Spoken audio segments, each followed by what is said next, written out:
c'est vrai qu'à l'époque, nous n'avons pas voulu lever les réserves concernant ces travaux, parce qu'on avait quelques apparitions déjà de désordre. On m'a dit à l'époque que c'était esthétique, c'était normal qu'il pouvait avoir cette possibilité. Donc je n'ai jamais levé les réserves. Et dès 2016, nous avons fait une déclaration de sinistre parce que nous n'avons pas eu de réponse. Et l'entreprise qui avait réalisé ces travaux n'a jamais voulu constater ces désordres. Donc par précaution, nous avons lancé une procédure dès 2016. Voyant que ça n'avançait pas, nous avons contesté un petit peu les rapports des assureurs, et là du coup on s'est tourné vers le tribunal et on a demandé un expert du tribunal pour essayer de comprendre pourquoi il y avait ces désordres sur ce bâtiment qui était tout neuf. Alors, quand je disais tout à l'heure incompréhension, c'est quand même, on nous oblige dans un projet tel que celui-là, 4,5 millions, c'est pas rien. Bien sûr, il y a un architecte, il y a un bureau d'études, il y a un bureau de contrôle, il y a des entreprises. Et on me dit aujourd'hui qu'on fait un constat dans ce constat de l'expert, qu'il y aurait eu une négligence sur les fondations de ce bâtiment et que ce bâtiment bouge du côté surtout du centre de loisirs et qu'il y aurait un manque de ferraillage et de lien entre les ouvrages. Ce qui fait que 6 ans après, on se retrouve dans cette situation. C'est pour ça que je disais un peu une colère, parce que on fait tous, nous les maires, des structures, et j'ai jamais vu ça, quoi. Donc, et pour nous, moi, ça me touche d'autant plus parce que ça a été à ce moment-là une très grande fierté pour le maire de Paysanne que je suis, d'avoir pu livrer un tel bâtiment avec un tel confort pour nos enfants. Donc je suis très touché par ça parce que voilà, je ne l'accepte pas de me retrouver aujourd'hui à dire aux parents que ce bâtiment est dangereux et qui, par des raisons de précaution, je préfère sortir les enfants de cette structure. Alors cette structure, elle a il y a deux fonctionnements. Vous avez d'un côté, donc sur une aile, la cuisine centrale, qui apparemment n'est pas touchée, mais je dis bien apparemment, donc qui va pouvoir continuer à fonctionner. Mais j'ai décidé à partir de ce soir de ne plus mettre un seul enfant dans ce bâtiment, ni d'animateur, ni des enfants. Je veux me donner le temps de faire une contre-expertise qui va prendre 3-4 mois, puisqu'on aura le résultat de cette contre-expertise pour me dire si ces désordres sont très graves et jusqu'à quel point on apportera une réponse. Est-ce qu'on sera capable de réparer ou est-ce qu'on sera obligé d'aller plus loin? Aujourd'hui, je n'ai pas la réponse à cette question, mais c'est pour ça que je préfère enlever les enfants, parce que je ne veux pas courir aucun risque, et le personnel, se donner 3-4 mois pour refaire une expertise complète. Aujourd'hui, j'ai la validation du tribunal, donc c'est-à-dire que ce n'est pas un problème financier, puisque on saura sur qui se retourner et on sera dédommagé à l'euro près. C'est plutôt d'abord quelque chose qui m'atteint, parce que c'est vraiment un équipement qui est porté par l'ensemble de l'équipe, et puis qui est très utile pour nos enfants. Et après, c'est plutôt une organisation derrière pour accueillir tous ces enfants, et particulièrement les 220 enfants qui mangent à la cantine dans le réfectoire qui est dans ce bâtiment. Et donc là, on va être obligé de s'organiser différemment pour l'attente de trouver des solutions. Alors, ce que je disais, c'est que on a la chance, et moi je suis élu, d'avoir eu des services et un directeur général des services qui a d'entrée fait tout ce qu'il fallait faire pour mener des actions pour se protéger.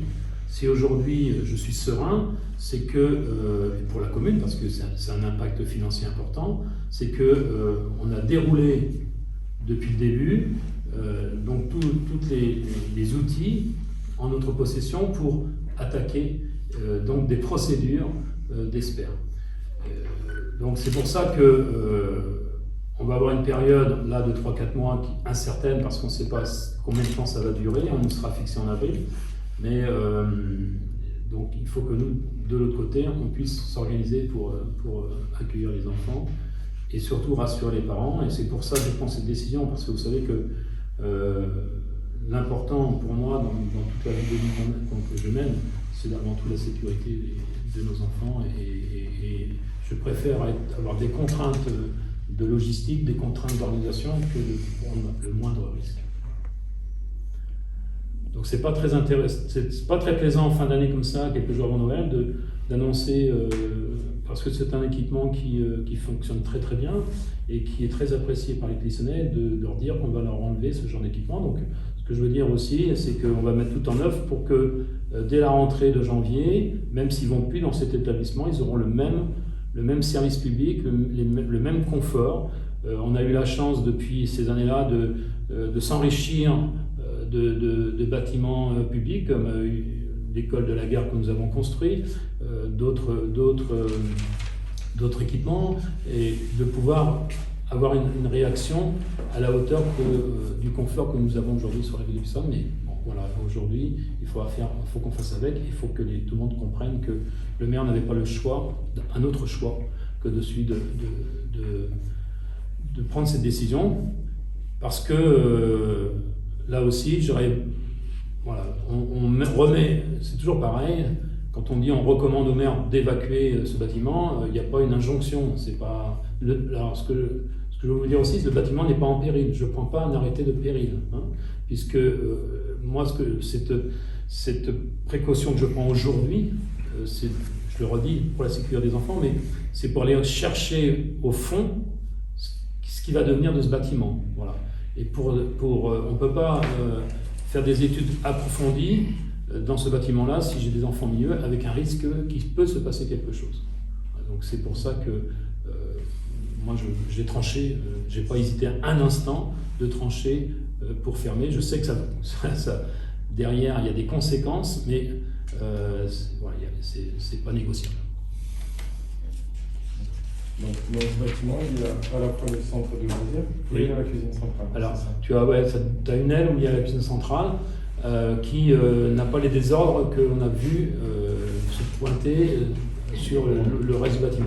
Donc tu prends la décision de fermer aussi la cuisine centrale? Non, je vais fermer le réfectoire. Les réfectoires, tous les lieux où il y a des enfants, et donc le réfectoire qui est attenant à l'entrée du centre de loisirs. Alors là aussi, il n'y a pas non plus de trop de désordre, mais je ne vais pas prendre le risque de le faire rentrer par la porte. On a un souci de désordre au niveau de l'entrée du centre de loisirs. C'est un côté en fait qui serait fragilisé, oui, c'est ça? Voilà. Si tu veux, les enfants passent par là. Donc je ne peux pas prendre cette décision de dire on va quand même se servir du réfectoire qui est peut-être pas atteint, j'en sais rien, mais ma volonté c'est de dire il est hors de question que les enfants rentrent dans ce bâtiment. Et la cuisine centrale reste ouverte? La cuisine centrale de raison. Pourquoi? Parce que l'accès est de l'autre côté et la cuisine centrale est indépendante du centre de loisirs. La seule connexion qu'il y a entre la cuisine centrale et le centre de loisirs, c'est le réfectoire. En fermant le réfectoire, il n'y a plus de connexion. Voilà. Mais par contre, pendant ces 3 mois-là, je veux aussi une étude approfondie sur l'état du bâtiment, du réfectoire. Mais là, il n'y a pas de... Aujourd'hui, dans les rapports que j'ai, je n'ai pas...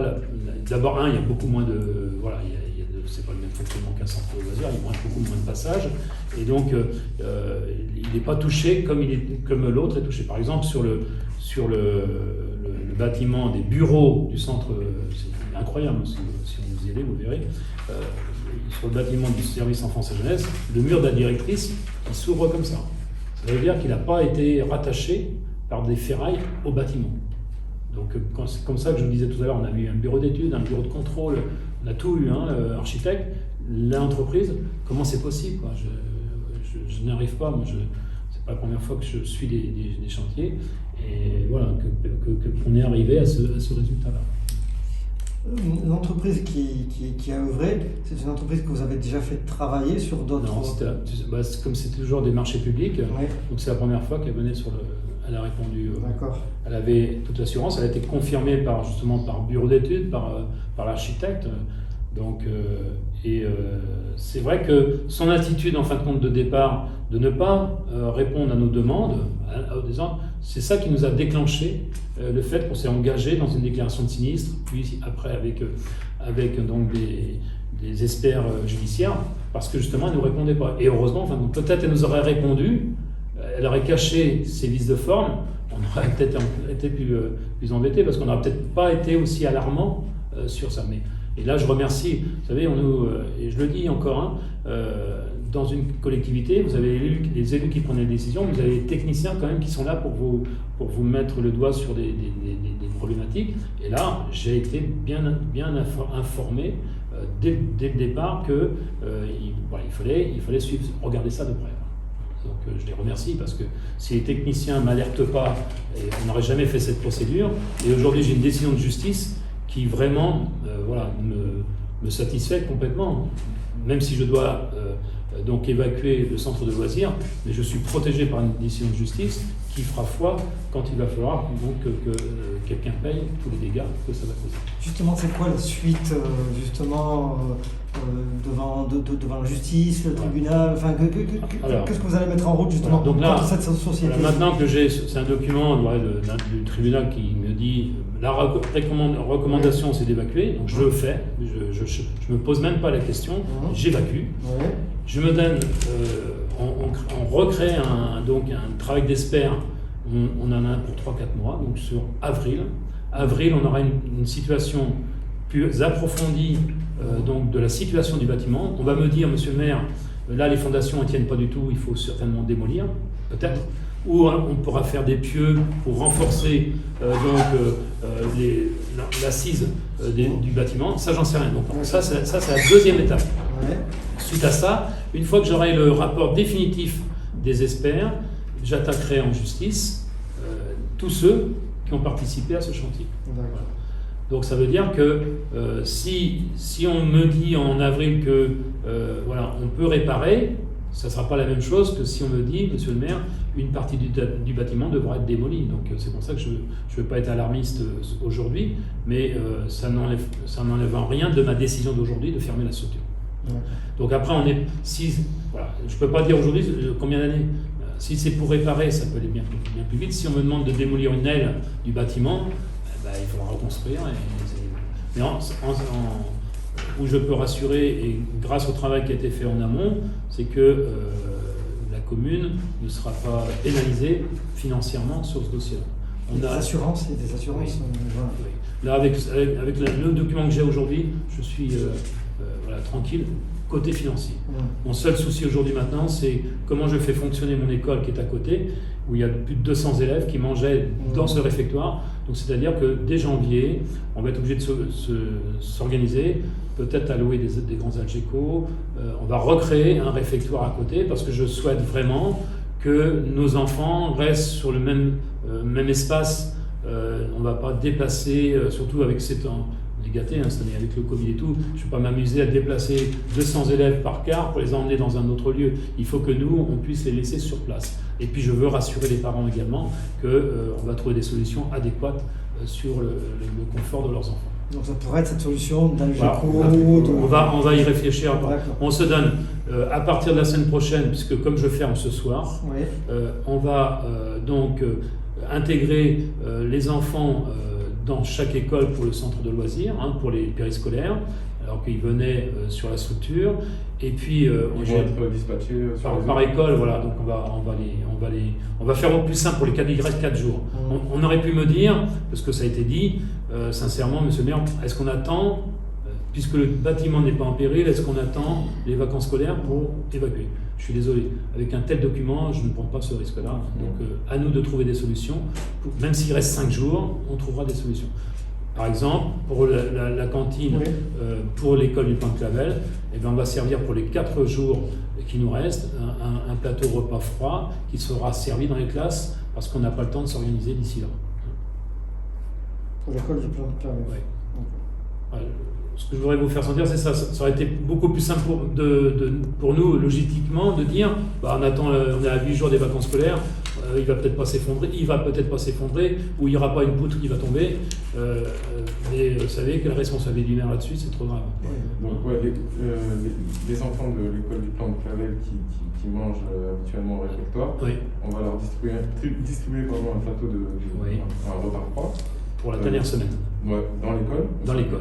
Ouais. Et pour ceux qui vont au périscolaire, on va mettre des équipes d'animateurs dans chaque école, aux Angevines, à la gare et au plan de Clavel, et on assurera le service du périscolaire du matin et du soir, et le centre de loisirs du mercredi. Donc pour la semaine prochaine, dans les écoles. Dans les écoles. Ils rentreront plus dans le centre de loisirs avec Clavel.